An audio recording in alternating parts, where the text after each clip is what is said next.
Well, the time is just gone 10 minutes to 9 a.m. as we continue on this beautiful day of Jummah, this blessed day of Jummah. Inshallah, we continue to be inspired by this day, and we thank Allah subhanahu wa ta'ala for giving us another opportunity to observe this wonderful day where we get closer to Allah subhanahu wa ta'ala, and we also listen to the wonderful advices, the nasiha, to keep us inspired by our honorable, our respected ulama. And Alhamdulillah, this morning, once again, we have the pleasure of having our respected Maulana Abdullah Khan, who is the administrator at the Jamiatul Ulama with the Nasiha. Maulana, Assalamu alaikum wa rahmatullahi wa barakatuh. Wa alaikum assalam wa rahmatullahi wa barakatuh. How are you, Inayat? Alhamdulillah, doing very well, Maulana, and hope all is well with you too.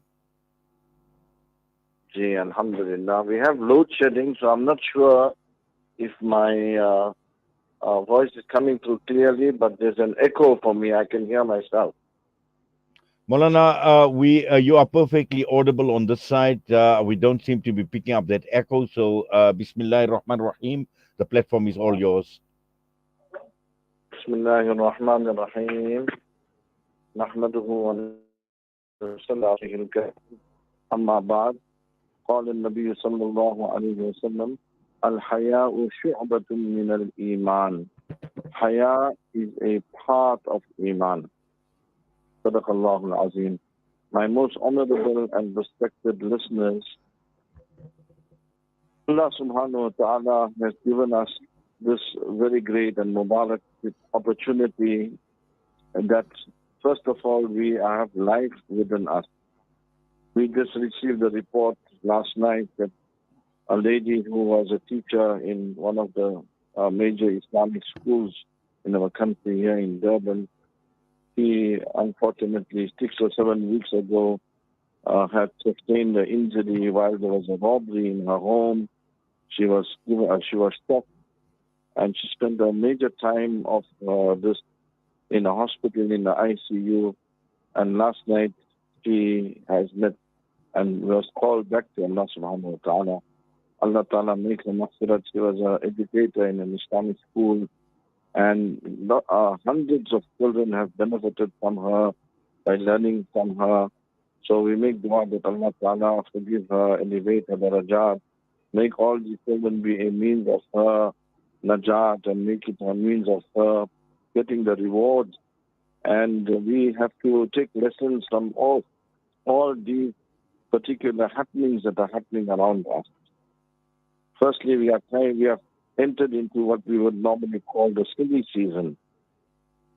And it is imperative for a Muslim to sit down, to reflect, and to ponder and think and review his activities during these particular times. We agree that there is a period of relaxation, and we look forward to it, and our constant hectic, fast-paced lifestyle demand from us that we actually have to, set off for a short while, switch off, so to say, and, spend a brief period in rest and, in rejuvenating and in refocusing ourselves. But we also have to realize and understand that we are Muslim and we have Iman in us.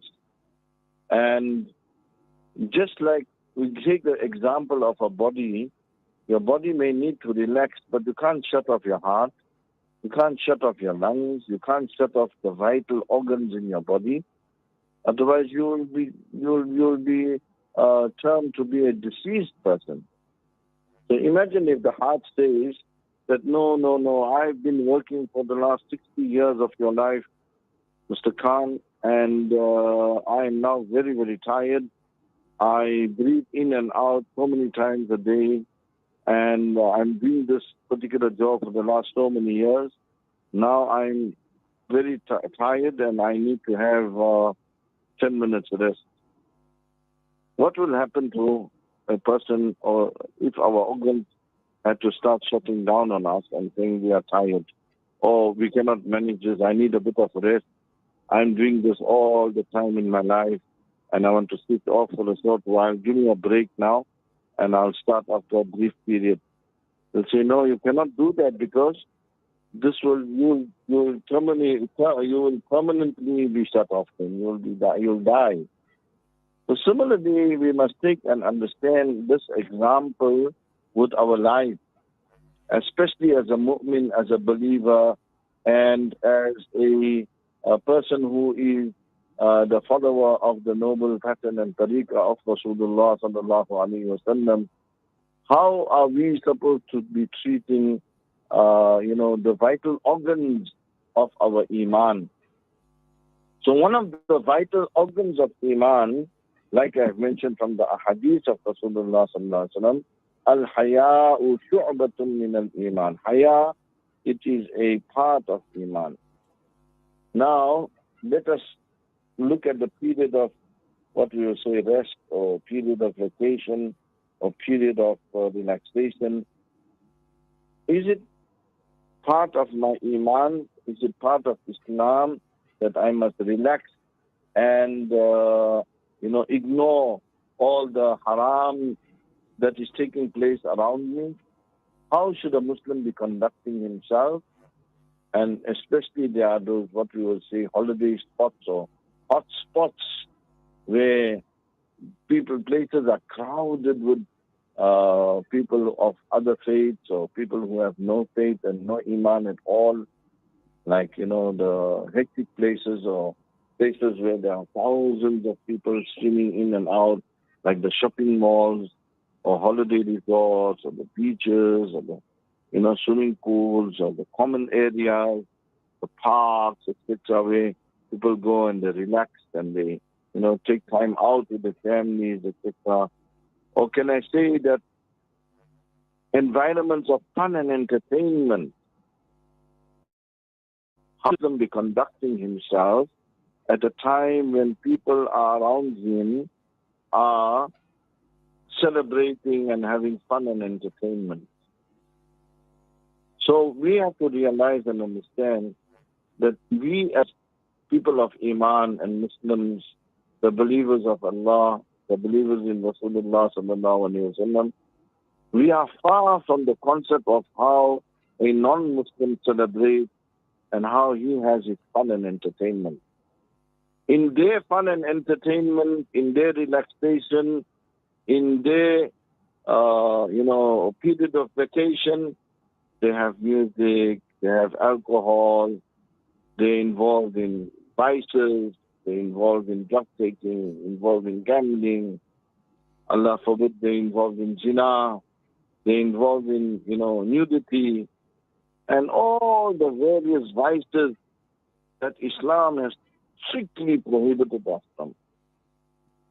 So we have to be very conscious, or we should conscientize ourselves, and we, constantly should be reminding ourselves that no, I am a Muslim, I have Iman, I am not supposed to be dressing. I am not going to go with the trend or with how people are going to be conducting themselves. I am not going to be doing or get pulled into this particular environment. That is why the environment that we choose is very, very important for us. The friends that we choose during this days of relaxation or this vacation or during this period of time, how should we be conducting ourselves in these days? That company that we keep, the environment we keep, plays a vital role in the manner in which we will conduct ourselves. So I want to spend this few moments and remind ourselves that al-Haya'u shu'batun min al-Iman, the sense of haya, the sense of modesty for a mu'min and a believer has a vital role, in the Iman and in our deen. And my respected and honorable listeners, we as believers, we know that if we are going to border on what we will say on the boundaries, then it is very easy for us to fall into haram, to fall into vice, and to get caught up with the trend, so to say. So as far as possible, let us avoid, especially in this period of time, and not lose our haya, not lose our iman, Allah Ta'ala knows best when we will meet the angel of death. And we have to constantly remind ourselves that today might be my last moment. There's not a single person on the surface of the earth who can guarantee that he will see tomorrow. So what will be my condition if I am relaxing on a beach and I am not in a good environment and my mouth has to meet me at that particular place? Or I'm in a place of vice or in a den of vice and my mouth has to meet me in that particular environment? So automatically within a believer, within a mu'min, within a Muslim, he has this very great, what can I say, like a policeman within himself, which reminds him, or that farishta, that angel that is within him, that will remind him, conscientize him, that consciousness of Allah subhanahu wa ta'ala, that this is not the environment for me to be in. And Allah ta'ala must safeguard and protect us, that our iman must be safe. And in this environment, it is very easy that a person can slip into a place where there is no haya'a, that is completely a lot of vice, and completely against the orders and commands of Allah subhanahu wa ta'ala. May Allah ta'ala give us a true reality of being practical Muslims, of utilizing the days of relaxation, vacation, and the free time in the appropriate manner, in a suitable manner, that will give us more consciousness of Allah subhanahu wa ta'ala, that will draw us closer to Allah subhanahu wa ta'ala. Let us find those opportunities whereby we can gain the closeness of Allah subhanahu wa ta'ala, and whereby we are able to gain knowledge about Allah, knowledge about the Quran, knowledge of Rasulullah sallallahu alayhi wa sallam, spend it in a good environment in the masjid. Ahabbul biladi ilallahi masajiduha. The best places on the surface of the earth is a masjid. Biladi ilallahi suwaquha. The worst of the places is the marketplaces. Allah Ta'ala give you and me the tawfiq.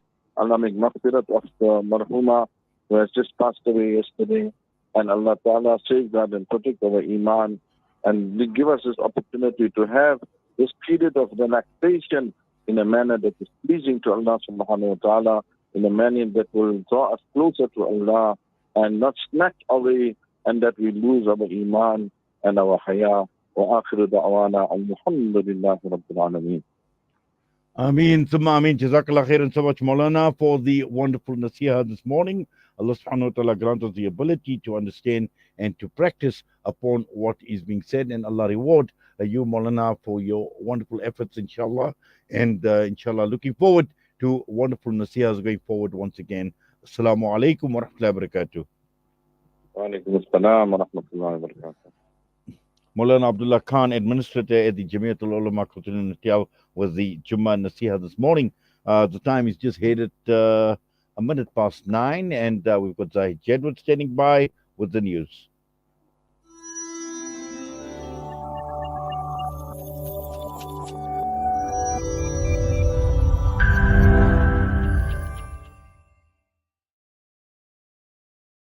Humanity sets the agenda. Your top stories: Eskom to stabilize power grid before shutting Coburg unit down for maintenance, and Russia frees US basketball star in swap with arms dealer. I'm Zahid Jadud with you news on Salam Media. Eskom says it would stabilize the country's electricity grid before a unit at Coburg nuclear power station could be shut down. The parastatal says the outage is now planned for Saturday, when Unit 1 will be taken offline for maintenance and refueling. Eskom's acting chief nuclear officer, Sadiqa Tofi, says that steam generators on this unit will be replaced as they have reached the end of their lives. In light of the current challenges facing the power grid, Tofi explained that 920 megawatts of electricity would be unavailable due to the unit being taken offline. Meanwhile, energy experts have again warned that rolling power cuts are here to stay. This week, households and businesses have had to deal with increased power cuts after Eskom ramped up the power cuts to stage 6. The power utility blamed this on further breakdowns at some of its power plants. Moving on, Health Minister Joe Pashla has expressed concern over the potential worsening of the measles outbreak during the festive season. Pashla addressed the media on the sidelines of a health ministry meeting in Boksburg yesterday. He said that the disease, which had been mainly concentrated in Limpopo, had now started spreading in other provinces, including Gauteng and the Northwest. The United Nations International Children's Emergency